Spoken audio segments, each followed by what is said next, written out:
Yo, what's shaking, everybody? Welcome back to another edition of the Orangebloods Texas Football Channel. I'm Geoff Ketchum. That's Anwar Richardson. It's a Bijan Robinson Tuesday here on the channel, so do us a solid. If you like Bijan Robinson, like the video, subscribe to the channel, ring the bell, get notifications whenever we do videos on Bijan or any other topic related to the Texas sports universe, primarily football and football recruiting. Anwar, we were chatting a little bit before this recording. We're bringing it straight to the discussion. 5 games to go for the Longhorns. There's a case to be made that the best way for Texas to win out or win the majority of those games and remain in the Big 12 championship picture is to lean on its best player. And leaning on its best player, it might open the door for him to make a run as a Heisman finalist. He's not that far on the outside looking in if you look at the betting odds on current Heisman favorites. But there are questions about whether or not, especially in the next 2 weeks against Baylor and Iowa State, whether we can lift expectations up that give him 20. He's averaging 20 carries a game. The idea is, can you get him to 25 or 30? What would that mean for this team if he's able to do that? And is it capable, given that there are offensive line issues that exist that at least in the last couple of weeks have probably kept him from being able to get to 25 or 30 carries? Because if they'd been able to move the ball a little bit better, he absolutely gets more carries. So there's a Bijan conversation to have inside of a team conversation. Where are you at with Bijan? Let's just start there. It's a good thing because obviously he's a stud, right? And you can make the case that he's probably the best running back in the country. He's doing it against good and quality competition. And so, there's nothing but positives to say about Bijan. The tough part about it, Ketch, is it still goes back to what you have said before when you always brought up the D'Onta Foreman kind of example of seeing a guy rush for 2,000 yards and their team finish with 5 wins. We're seeing that Bijan is still getting his. He's still getting over 100, but then that's not necessarily equating to wins because they're not necessarily being, they're playing from ahead, at least in the last 2 quarters, but they haven't been able to just go ahead and just pound the ball down someone's throat in the 4th quarter. So the tough part with it is like knowing that Bijan is phenomenal, knowing that he is a future 1st-round pick, knowing that whether he goes to New York this year, if he doesn't, then we know he'll definitely go next year, right? We know it's going to happen 1 to 2 years regardless, or maybe 2 straight. I just don't know how that automatically equates to success for Texas. I don't know how that automatically equates to wins for Texas. So that's kind of where I'm in the Bijan thing. Obviously, he can do the damn thing. I don't know if it's always going to translate to W's. It probably will more times than not, but we've seen the last 2 weeks that it hasn't. You want me to give you the argument? Hit me. Because I think there is an argument. Okay. So at his current pace, he's averaging 132 yards per game. He's on pace for 1,900 yards plus of total offense and 22 touchdowns at his current rate. He's averaging 20 carries per game. The Longhorns at this point have played 3 non-home games this season. They're 1-2 in those games. In the game they won, how many carries did Bijan Robinson have? Do you remember the number? The TCU game. Yep. The TCU game. I don't 37. Remember. Yeah. I just couldn't remember the exact number. I knew it was high. It was the number that had, ironically, Gary Patterson comes out after the game and he's like, I can't remember his exact thing other than to say it was dangerous and he wouldn't do it. And, there are a couple of ways to treat big time running backs and to justify not playing Zach Evans more. Sure. He thought that Texas played Bijan too much. While we nitpick that performance, I was thinking about this earlier today. And thinking back to the TCU game, it wasn't Casey's best performance in the first half. You know, there were a lot of for considering they beat TCU, and they rarely do that. We came out of that game nitpicking the performance a little bit and kind of holding the team to a standard and saying they do that against Oklahoma. And as it turns out, Oklahoma State, they're not going to win those games. What allowed them to beat TCU on a day when they didn't play well was that Bijan had a level of effectiveness that made him the supernova in that game. If they can get him to 30, just 30, and that's a big jump. I mean, 30, if he averages 30 carries over the course of the last 5 games, it's a 150% increase from where he is now. It is no small feat, but in the only away performance they've had all season that they actually won, the ability to lean on him significantly was the thing that paved the path. Had they been able to do so against Oklahoma and Oklahoma State, I think they win those games. So I think the sample size isn't large, but the one time we've seen them really feed it to Bijan, it covered a lot of sins. I think the same can occur down the stretch. The issue is, can the offense be good enough, especially in the second half of games, where they can feed him the ball and stay on the field? Because they've been getting a lot of 3 and outs. They haven't been moving the chains. They've got to be able to find a way to rely on him and get him the ball without it meaning that things shut down. And it means that the offensive line's got to play a lot better, because a big part of him disappearing in the second half of the Oklahoma State game was obviously and the Oklahoma game for that matter, the inability to just even breathe without 5 guys like gang tackling him. So this is where, for me, Sarkisian's got it. They've got to get him the ball. They've got to be more creative. Sark said on Monday that he felt like they got less creative, that they were taking things away from the offense when they were feeling the heat a little bit. I think they got to go in the opposite direction. Come hell or high water, if you tell me this weekend that Bijan has 30 carries against Baylor, I'm feeling a lot better about picking Texas in a win. Yeah. And, it's interesting that he's on pace, Ketch. He's got 146 carries right now, 5 games left. So if they stays the course, he's at 246, just, on that course. And I was trying to look up, because when on Sarkisian's history, Catch, when he had Najee back in 2020, Najee had 251 carries for 1,466 yards.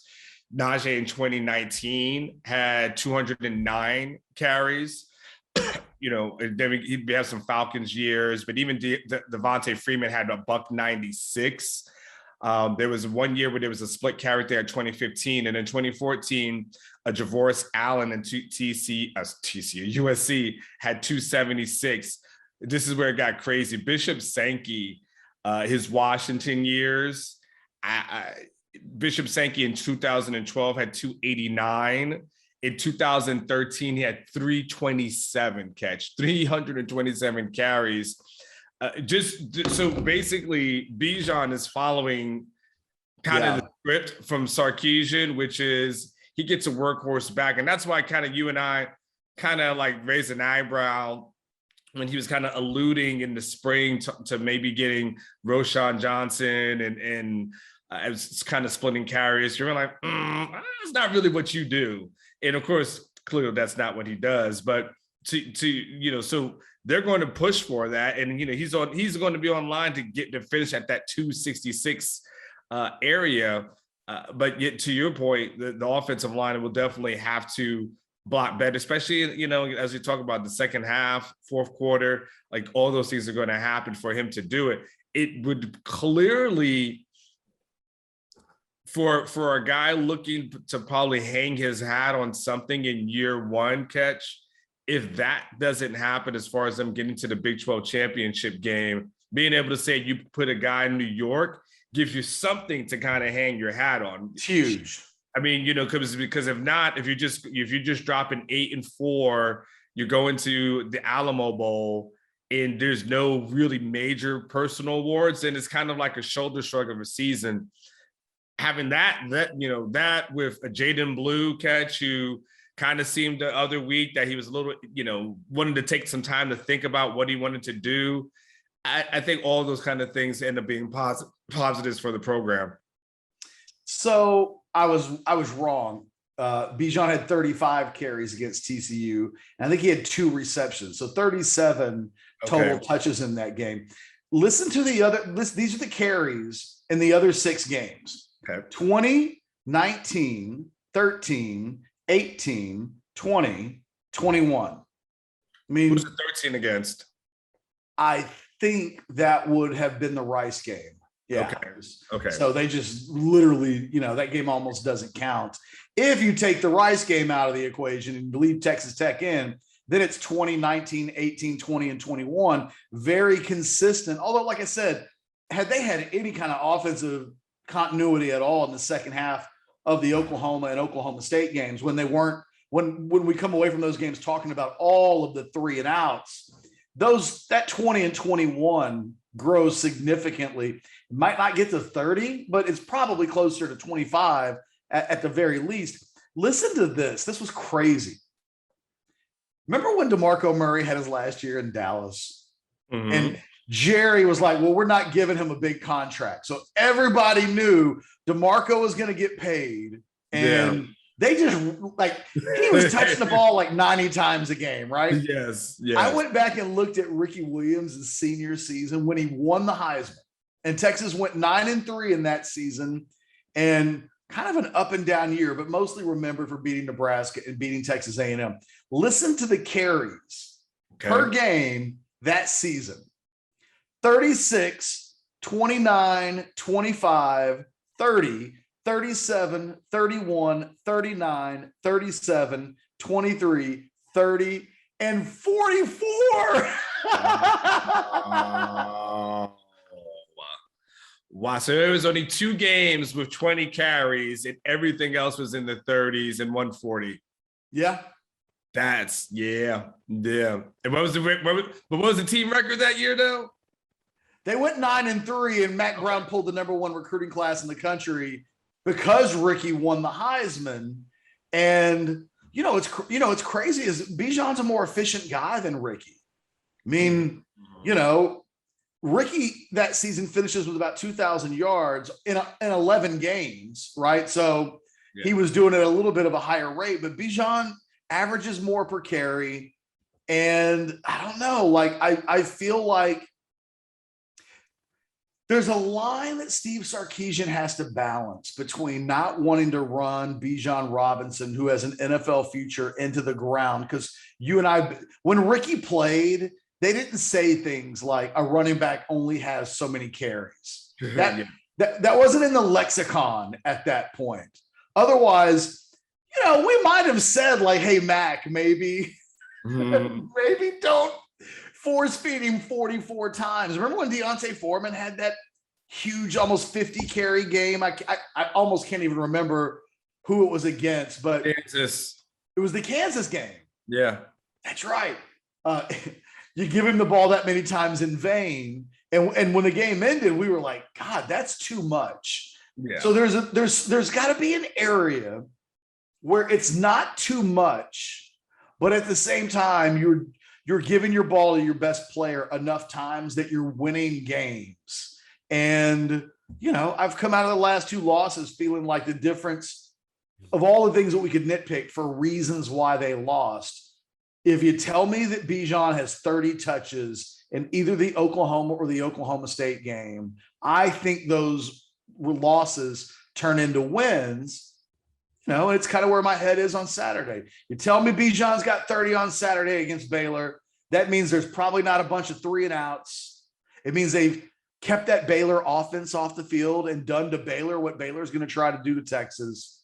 It's the number in my head I just don't know if A, they're capable of being able to pull that off against a good defense, and B, if Sarkisian will do what and maybe the trick is go on the road.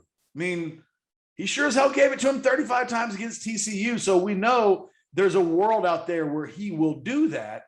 I think that world's got to be this weekend in the next 2 weeks. Baylor and Iowa State, they have to win those 2 games. And for me, Bijan's the key. And oh, by the way, if he does that and you win those games and he gets the extra workload and puts up big numbers, he may very well position himself for a spot in New York for the Heisman, not to win it, but to be a finalist and get to make the trip. And I think for Bijan to feel like this season was worth something on a team that's not great, there's a lot more good in it than bad, I think. So here's my question for you, Ketch. So over the next 2 games, Baylor has Abram Smith, and then Iowa State has Breece Hall. Do you think Bijan finishes with better numbers, cumulative numbers, than both of those running backs? He better. My thing about Baylor is Baylor's got Abner Smith and they got Tristan Ebner, and their 1-2 punch might be the best 1-2 punch in the Big 12, primarily because Baylor does split the workload up a little bit more between those 2 guys. But like Texas, all their running backs are averaging almost 7 yards per carry. I mean, they're a good run team. I think this has got to be a 200-yard type of day. I'm really close to picking Baylor in this game. And I know it's not as simple as saying if Bijan gets 200, because that means the line's got to play well. It doesn't take into account what might happen on the quarterback. It doesn't give us any indications how well they stop the Baylor run game, right? So there's a lot of pieces to the game this weekend that go beyond just what Bijan does. But it's a little bit like that in that scene, Tommy Boy, where he's talking about the guarantee on the box. If you need a guarantee box, right? Like I can take a dump in a box and write guarantee on it, and it doesn't mean anything. But if it makes you feel good, I'll give you a guarantee on the box. Bijan going for 200 this weekend feels about as close to a guarantee on the box as you can get. And you know why I say that? Because if you looked at Casey Thompson's stat line against Oklahoma, I would have felt like that was a guarantee on the box, right? 5 touchdowns, no picks, almost 400 yards passing. I would have been like, oh, Texas wins that game. It turns out when Casey Thompson goes nuclear, it doesn't automatically win the game. We've only seen really Bijan go nuclear once this season. I think he may have to go nuclear on Saturday. And if he doesn't, I'm definitely picking Baylor to win the game. Well, here's the thing. One of the last things I'll say is I was watching Dave Aranda during his press conference on Monday, and he talked about, obviously, as everyone talks about the need to stop, Bijan. And as I look it up, Ketch, they have the 6th ranked defense, Baylor does, rushing defense in the Big 12, giving up an average of $134 a game. And so he talked about, Aranda talked about how they haven't seen a running back as good as Bijan, and probably will be the best guy that they see on their schedule this year. And so it is a great opportunity if you are Texas to unleash a guy, down the road in Waco against a run defense that is not considered to be that great. They're only above Texas Tech, Texas, which is ranked 8th, TCU and Kansas, at this. And what's Texas giving up per game? Texas is at 201 per game. Yeah. So while 6th and 8th makes it sound like they're in the same ballpark. Nah. You're talking a difference between 134 and 201. Yeah, only 66 yards. So it's a lot, or 67 yards. And the other thing about the Baylor defense, they're good in pass defense. For the season, I looked at their season pass efficiency defense. 118 is the pass efficiency number for the season they've been forcing opposing quarterbacks into. That's awful. So It'll be interesting. We don't have enough time today in this video to get into the Casey Thompson component of this. Maybe that's tomorrow's video, is talking about the Texas passing offense against this Baylor pass defense, because it's good. I don't know where Baylor ranks nationally in pass efficiency defense, but think about this. That's Tyrone Swoops at his worst. That's about what a 118 looks like. That was about Tyrone Swoops's career average, if I'm not mistaken. And, you know, I'm just trying to put it into words. Yeah, 29th nationally. 29th. Oh, wait, 29th national. No, hold on. 29th nationally overall. You want pass efficiency though? Yeah, I don't know. Hold on. Let me give you that. I got you. Hold on. Got me on pass efficiency defense. Okay. I've got you. Where we said they're at 118, correct? Yeah. So 25th. Okay. Man, there's some bad quarterback play across the country this year. If almost a quarter of the teams playing football are putting up those types of numbers. Anyway, it just feels like, for me, final thought, this weekend just feels like a Bijan Robinson weekend. I don't know if it'll be as simple as that, but he's their best player. You can pinpoint the last two losses a lot on the fact that he wasn't able to get off in those second halves. And, you know, I think that Texas is staring at 4-4 unless Bijan Robinson has a game worthy of a player going to New York. And I don't think in either of the last 2 weeks when Oklahoma, and he had that crazy sick run against Oklahoma, but when the game was over, nobody was saying Bijan Robinson was the standout player in that game. That honor went to Caleb Williams. Against Oklahoma State, kind of the same thing. For me, last thing I'll say, Bijan's got to be that dude that on Saturday night, there's a Bijan Robinson highlight or two on ESPN or College Game Day or whatever. They can't win if they are showing highlights of Texas and Baylor on Saturday night and he's not front and center. Yeah, I mean, you know, I definitely think Ketch, if we're talking about Bijan, has, you know, $115, $120. This is not a team that ends up winning. You know, he's definitely got to, you know, you got to showcase. There's a couple of superstars in offense, right? It's Bijan and Xavier Worthy. Like, those are your two guys, and you probably need both, Ketch, to win games. Like, you probably need both to have like really good huge games. And if they're able to do that, then yeah, we're having a good conversation Saturday in the post-game show. If not, and they find a way to bottle that up and they just challenge those Texas receivers to beat them, and you know, only one guy's getting off and everyone else is just kind of like pedestrian, then it's going to be a bad post-game show, and it's not going to be a lot of fun stuff to talk about. So I'm with you. It's time to unleash. It's time to unleash Bijan again, and let him be the person that carries his team over the next 5 games. Totally agree. If you agree with Anwar, leave us some comments in the comments section. You can yell at me if you want to. I think somebody yesterday blamed us specifically for Texas losing and not being 4-3. So if you think we're responsible for the offensive line's inability to block in the second half or the defense being able to stop anybody, let us know. If you think we're clever and sometimes funny, or if you like Bijan Robinson and you think he needs to have a 2-hundo kind of game on Saturday, hit the like button. Again, subscribe to the channel. It would mean a lot for all of, definitely for me and Anwar. Like, what are we at right now? Like, we're creeping up on 7,500 Anwar. Not that I watch that damn thing all day long, but we're almost up to 7,500. Help us get there and hit that notifications button so that when you do the post-game show on Saturday, you know when we go live and you don't miss a thing. For myself and Anwar Richardson, the 2 men in black, for the second day in a row, hey, I feel I'm going to have to coordinate colors with you tomorrow. Until next time, everybody be good to each other. We'll talk to you soon. Later.